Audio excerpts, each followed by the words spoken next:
You need to be prepared for a martial law style scenario developing here in the very near future. There's three different things going on right now that could lead us towards a path of martial law here in the United States. And all of them are becoming more and more probable every day, which means the possibility of martial law is also becoming more probable. And these are things we have to consider as preppers because operating under martial law is not easy to do. It's very challenging, and people like us are often targeted as being possibly problematic during a martial law type scenario. So you have to keep all these things in mind. You will not be able to operate freely as somebody who wants to be as prepared as possible in that scenario, and that could create a dangerous situation. So obviously we know what's happening with the conflict overseas. We know that that could eventually escalate into a World War III situation, and it is looking like it's escalating towards that every single day. And if the United States finds themselves in a conflict with Russia or China, we have to understand that martial law is basically an inevitability at that point in time, especially if we consider the use of nuclear weapons.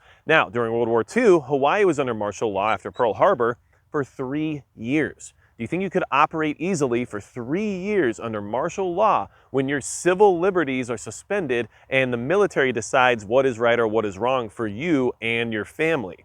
That is something that could be very difficult, and it's something that you should be prepared for, at least mentally, right now, considering that that possibility is becoming more likely. And that's not exactly what I want to have to be saying right now, but it's definitely true. Now, we all know World War III is a huge possibility of seeing a martial law scenario here in the United States. We know that. We also know World War III is becoming more probable every single day. So it's kind of a scary situation, but it is what it is. And that's why we prepare, because if it happens, and you and I are more ready than everybody else, right?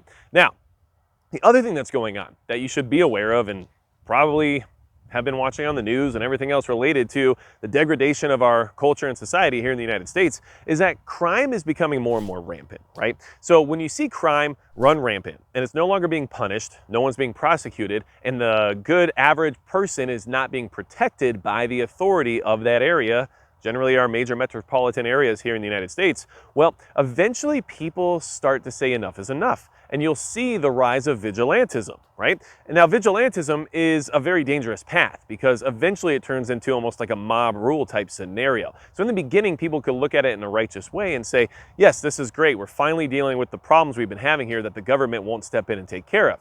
However, vigilantism has just as much of a reason to become corrupt as the authoritative body that already exists, and things become very dangerous very quickly, as was demonstrated in the South here in the United States in previous years. So, that being said, when vigilantism starts to take over and people start to take the law into their own hands, because as what we're seeing right now in major urban areas, the people are not being protected and the criminals are being let loose without any punishment really in many ways, well, the people are going to organize and start trying to deal with those problems themselves, and eventually the federal government will not like that. And we do know that there was often federal intervention and martial law declared in the South during desegregation and some of these other things that were occurring, and a lot of what the people that were against those types of measures were doing could easily be considered vigilantism. So there's historical precedent to show that these things could easily happen and could easily escalate into that type of a scenario. Now, I'm not saying people are wrong for wanting to take matters into their own hands if things are getting out of control and they feel that their families and their neighbors and their communities are in jeopardy if they don't do something about it. I totally understand that concept. However, it eventually leads towards either a very dangerous path of a mob rule type scenario where there is no one with any checks and balances making these decisions, or you have the federal government finally say enough is enough and step in with martial law, and that is also another dangerous scenario that occurs that puts people in a very precarious situation. So these are two things so far we've talked about that are on their way towards a martial law scenario, right? Because a lot of people have said many, many times throughout the years that martial law will never happen and this or that. Well, don't forget that all of the pieces were put into place during 2020 in order to easily restrain a population, right? To put people into shielding centers, let's just call them, and places where you aren't allowed to have access to the outside world. There was a lot of infrastructure put into place and a lot of training and a lot of field guides written up during that time for how to put a population where they need to go based on the threat of the environment, right? So all of this stuff is already ready to rock. They just have to flip the switch, and that is another concern you should have. But now the third thing that's going on, right, and this is just a little bit more obscure, but it's something that's happening from the top, so I think we are all paying attention to it, and I think we should all be aware of it.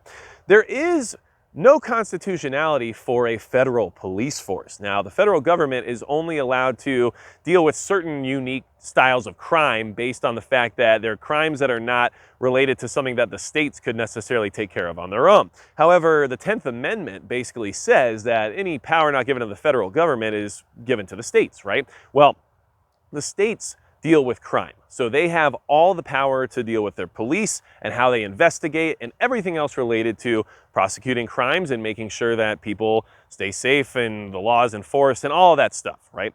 Well, I think what we're witnessing right now, and you can tell me in the comments below if you feel the same way, but I think that the at least foundation of a federal police force has been put into place. And when I say that, what I mean is what you see when it comes to the IRS hiring 87,000 new agents and arming people and doing training. Whether or not it looks effective is a different story, but all of these agencies, and including things like the USDA, and then of course we see what the ATF is up to and everything else regarding these federal law enforcement agencies, they're stocking up, they're training up, they're hiring up, and they are ready to be unleashed upon whoever they decide is their target.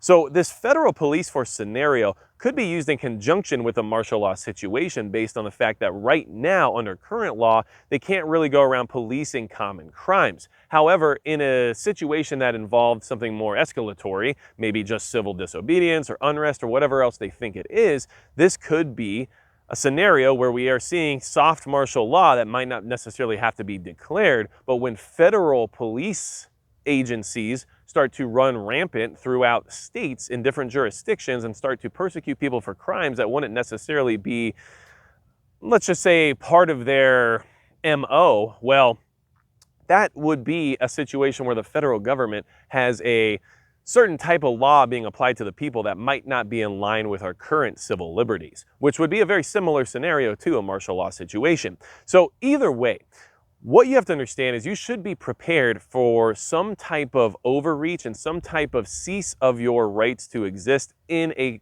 certain scenario, in a certain locale, or whatever else you want to call it, or however else you want to look at it. But at the end of the day, these things are becoming more and more probable, and like I said, the pieces are definitely falling into place for this to eventually occur. And the other thing you have to keep in mind, especially when related to the vigilantism conversation and the federal police force situation that we could easily see starting to evolve over there in bureaucracy land, well, those things should concern you the most as a prepper, because at the end of the day, you're probably going to be listed as one of the possible problematic threats that exists, right? So usually when these types of scenarios, unfold, there is some sort of list or data point or whatever it is where they can say who could be a possible issue.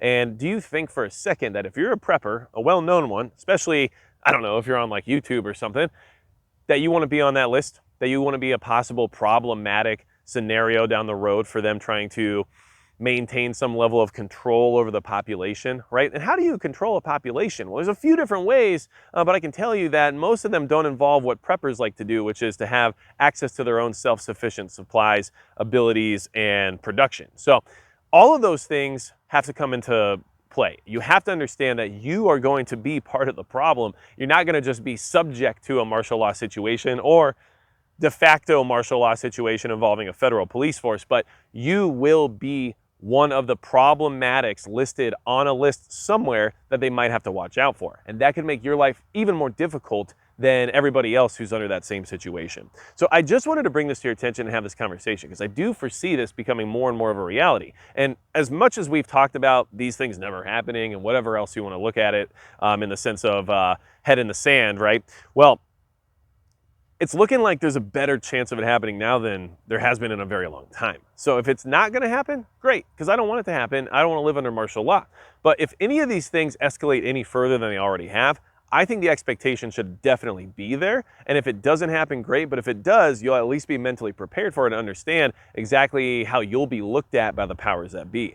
So let me know in the comments below what you think about this. But I think that this possibility is becoming more and more relevant. And I think that we all have to be concerned about how it's going to affect our lives directly. And if you have anything else to say about it, or if you have any other data points you want to put out there, leave them in the comments too. Because at the end of the day, I could go through a million different historical references for why this is all possible and why some of it doesn't make sense, but it's happening anyway. But I didn't want to bore you. I instead wanted to try to give you some thought provocation exercise so that you could use that big old brain of yours and say, you know what, this is something I really need to consider because I haven't really been thinking about that because there's so many other things happening in the world right now that martial law hasn't really been on my mind. However, all these things that are happening in the world could definitely lead to it. Which is why we had to have this conversation.